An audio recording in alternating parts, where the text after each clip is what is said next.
Greetings on this second Sunday of the Easter season. We still find ourselves in the midst of COVID-19, and with that, the consequences of being in and hearing all of the bad news over and over again on the news leaves us in a place where our attention is mostly focused on disease, sickness, death, fear of what's going to happen when all of this is over. And yet, just outside my window, all over in the natural world, there are definite signs of new life. Birds just outside my door are chirping. If I look out the window in either my back to see my backyard or my front yard, the trees are in full leaf. And out in our garden, tender sprouts are bursting through the soil and becoming the plants that they are intended to be. Also, for many of us, during these 50 days of the Easter season, our focus is on resurrection. We see it as a season of resurrection. But what is this thing called resurrection? That was a question I began to ask in early adulthood as I began to wonder more and more about several things that just didn't make sense.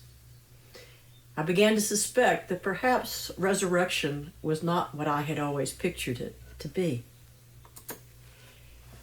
What caught my attention first was really taking a closer look at the biblical stories about resurrection.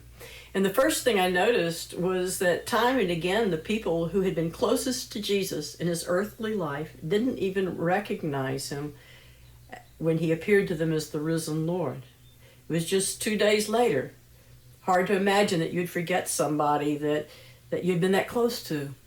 And yet, according to the Gospel of John, Mary Magdalene mistakes him for a gardener. According to the Gospel of Luke, walking down the road to Emmaus, about 7 miles outside of Jerusalem, 2 of his disciples meet someone they see as a stranger and only later learn that they had been talking to the risen Lord.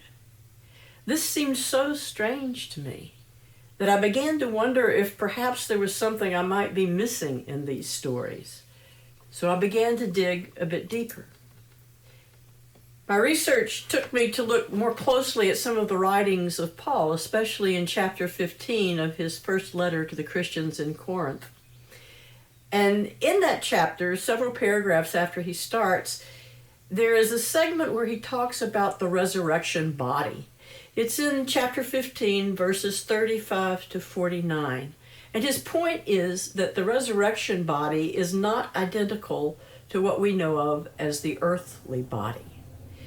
He uses the example of a plant and a seed, with the seed representing the earthly body, which buried in the ground dies, but from that seed bursts forth the sprout of a plant, and that sprout comes through the soil and grows into the plant that it was intended to be. He goes on to draw our attention to other examples in the natural world of things we think of as bodies, but not identical to just one type of body. He talks about earthly bodies being different, like the bodies of fish of the sea, animals of the ground, birds of the air. He talks about other kinds of bodies than earthly bodies, like heavenly bodies in the skies, sun, the moon, the stars.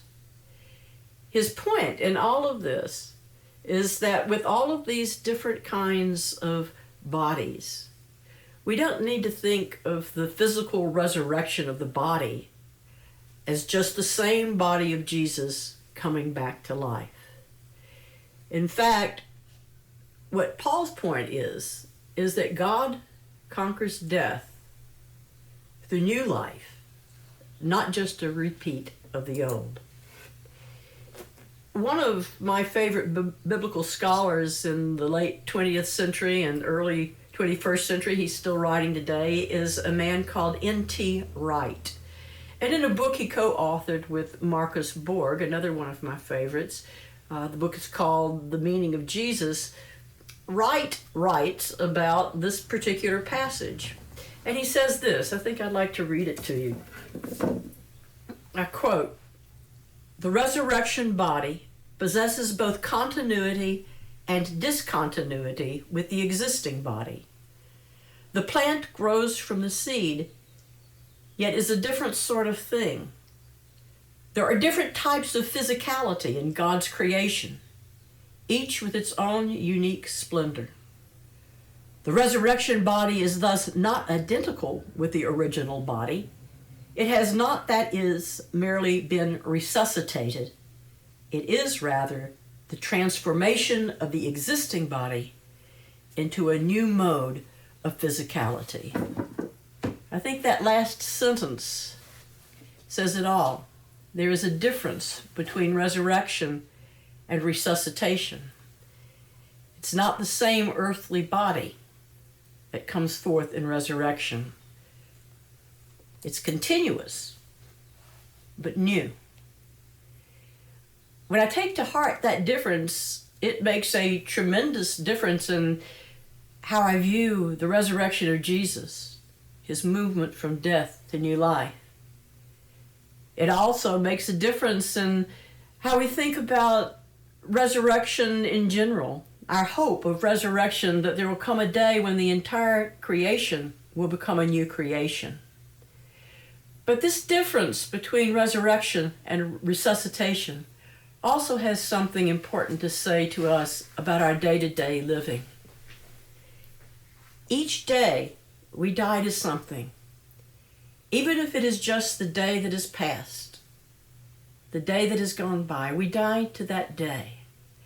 And if our belief is in resuscitation, then what we would hope for would be another shot at that day, another day just like the one we had before. Maybe an opportunity to do some things different, maybe a security in holding on to what we really liked about that day.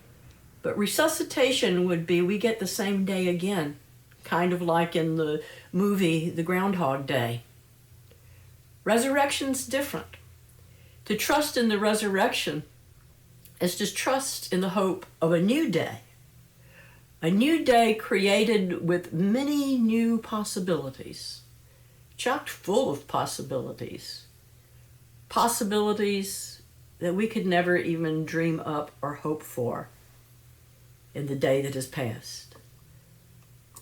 That's the divine cycle of life. In death, life is changed, not ended. Changed, not the same. Changed, and the change is good. Even now, in the midst of all of our fears, anxieties, curiosity, uncertainty, even now, the beginnings of such a transformation of life have already begun. The signs are there, not just outside the windows and the birds and the trees and the garden, but also in here, in our hearts, in our minds, in us as a people.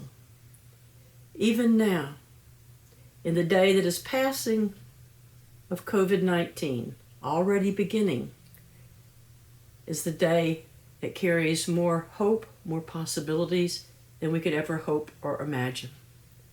This will be a day when things that are begun now come to fruition.